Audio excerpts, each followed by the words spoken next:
টানা বৃষ্টি আর পাহাড়ি ঢলে কিশোরগঞ্জের হাওরেও নেমেছে বিপর্যয়। একদিনেই দেশের সর্বোচ্চ বৃষ্টিপাত হওয়ায় তলিয়ে গেছে প্রায় ৩,০০০ হেক্টর জমির পাকা ধান। বোরো কাটার মৌসুমে এমন পরিস্থিতিতে দিশেহারা কৃষক। কিশোরগঞ্জ থেকে এসকে রাসেলের পাঠানো তথ্য ভিডিও দিয়ে রিপোর্ট করছেন জহির মুন্না। 200-র বেশি সার্ভিস ও ফিচারে লেনদেনের সব বিকাশ অ্যাপে সম্ভব। ধান কাটার মৌসুমে উৎসবের বদলে হাওরে নেমেছে চরম দুশ্চিন্তা।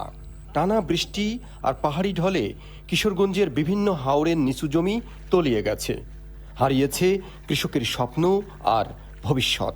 অষ্টগ্রাম, ইটনাপ, মিঠামইন, নিকলি, করিমগঞ্জ, হোসেনপুর ও বাজিতপুর উপজেলার প্রায় ৩,০০০ হেক্টর জমির পাকা ধান ক্ষতিগ্রস্ত হয়েছে। আমাদের 3 কানি গেছে, অলরেডি 2 কানি গেছে, আপনি গেছে আরেক কানি গেছে হিজা বাইরে রয়েছে, এটাও কাটা সম্ভব না। কলার মেঝে ধান আছে, ধানের মেঝে গেজা জ্বালাই যাচ্ছে, ধান ব্যস্ত পাচ্ছি না, রই দিতে পারছি না, কিছুই করতে পারছি না। 7 কানির মধ্যে মাত্র 1.5 কানিকে তুলছি, আর বাদ বাকি জমি তলায় যাইতেছে, ফানি হয়ে গেছে এই পর্যন্ত। একটা মুনি লইলে এখন লাগে 1500 টাকা, কিন্তু ধানের দাম হইল আপনি 700 টাকা। বুধবার জেলায় সর্বোচ্চ 160 মিলিমিটার বৃষ্টিপাত রেকর্ড করা হয়েছে। এতে শুধু ধানের জমি নয়, ডুবে গেছে ধান শুকানোর খোলাও। অনেক এলাকায় ধান কাটার জন্য নামানো যাচ্ছে না হারভেস্টার, বজ্রপাতের শঙ্কায় পাওয়া যাচ্ছে না শ্রমিক।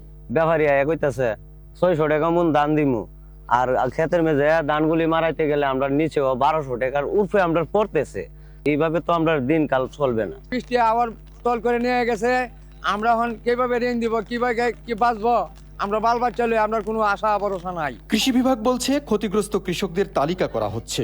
জমির ধান 80% পেকে গেলেই দ্রুত কেটে ঘরে তোলারও পরামর্শ দেওয়া হচ্ছে। কৃষি বিভাগের পক্ষ থেকে আমরা প্রত্যেকটি ক্ষতিগ্রস্ত কৃষকের কাছে যাওয়ার চেষ্টা করছি এবং তার কাছ থেকে আমরা জানছি কার কতটুকু জমি ক্ষতিগ্রস্ত হয়েছে, সেই অনুযায়ী আমরা কৃষকদের তালিকা করছি। আশা করছি সদাশয় সরকার এই বিষয়ে একটি সিদ্ধান্ত নেবেন। চলমান দুর্যোগে চরম অনিশ্চয়তায় দিন কাটাচ্ছে হাওরের কৃষক। দ্রুত পরিস্থিতির উন্নতি না হলে ক্ষয়ক্ষতির মাত্রা আরও ভয়াবহ হয়ে উঠতে পারে। Zahir Munna, channel I.